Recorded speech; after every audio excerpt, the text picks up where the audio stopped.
The Freedom Film Fest, or rather the Freedom Arts Fest as it's called this year, ended today with the screening of Call Me Kuchu.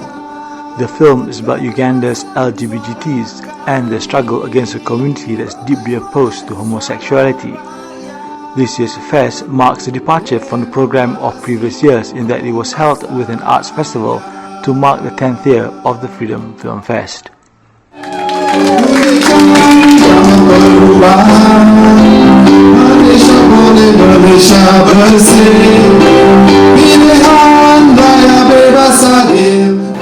Ilhan, tell us what's happening what has happened over the last 2 days now, closing for Film Fest for 2012. Last couple of days, how's it been? Well, it has been really exciting for the past yesterday and today. It is a 2 days arts festival, Freedom Arts Festival that is organized by Commerce. Every year we organize a Freedom Film Festival, but this year we decided that we should also celebrate the multi-arts, how to use the multi-arts for human rights, meaning photography, visuals, drawings, music, dance. So we had all this in the past 2 days. So it's been really hectic, you know. We have workshops, we have forums, we have film showing in 2 theaters. So it has been really very exciting and full of people and quite a very enriching experience. Has it been better this year than the previous years? I think there is a steady progression between last year and the years before and now. This year is like our 10th year actually, so we kind of like wanted to make it bigger. So it was quite big. We used 3 or 4 venues instead of just usually one place, no? So in that sense, big in that sense lah. I think there's a steady stream of our so-called followers, you know, followers of the film festival and the human rights activists. So these are the ones who come, and the new ones also keep coming, those that do not know about us, because by word of mouth and through the social media. So this year, how has it been, the festival? The festival has been quite interesting, quite special.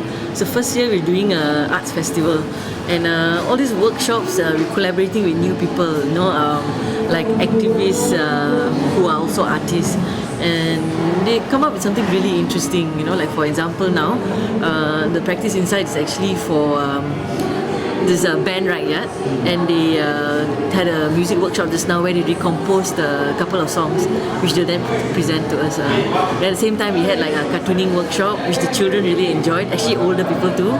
Yeah, so those things I think made the made the festival a little bit different. This is going to be a new formula for you. Ask the same thing to Johan just now, but you guys thought about it more? Seriously, no, not really. Actually, I'm not really sure. I think it all depends on, I don't know lah, Shufiyan. Was it as difficult in selecting the 3 winners this year as was in previous year? Actually, I think this year was a little easier. We had actually quite good selection of people. I think more importantly, they were activists who were really serious about their issues, and you could see their passion, and they did their research well. I think that made a difference. We all know Trisha Yo, right? Yeah. But the other 2 like completely out from the blue, right? Yeah, I mean, of course Trisha we knew, but she's totally not the artsy type. So in that sense, that it was also quite exciting to see what she would come up with, and it was possible. As for Kiaming, he's actually quite an activist in his own right. He's involved in the Occupy. Yeah, I think he's also involved in the socialist movement, and he's a lecturer. So theoretically, he's always been very passionate about, you know, things like the economic and the politics of economy and stuff like that. Yeah, but in terms of film also, it's something new to him. But this his approach to the film, and maybe you haven't seen it yet, has also been quite interesting. And Silent Riot. Silent Riot was already immediately special because it was from Sabah, and that issue, you know, was like something that even Sabahans didn't know about. You know, young people didn't know about. And it just says volumes about, you know, our history and the way that media teaches us things. You know, it's just not complete, the information, you know, so we're not at all there. So but the film is, I mean, it was really appreciated by the judges. You know. Are you looking forward for the next one? Well, yes, I mean, in a way, I mean, every year when doing the awards night, and you see the people come in, you know that the Film Festival is, and especially the films, are kind of appreciated. It has a niche, and people want to watch films like that, and then that kind of like energizes you. Okay, it's also nice to be like to know that your effort is kind of going somewhere, has an impact, is valued. So that keeps us going. And if you ask whether we're going to have one next year or whatever, I think it also depends on the support that we can feel from the crowd, I guess. Yeah. Also financial support. Yes, financial is always a big issue. For me, I mean, as I see, it's like civil society is changing, they're getting active, they're supporting in many ways.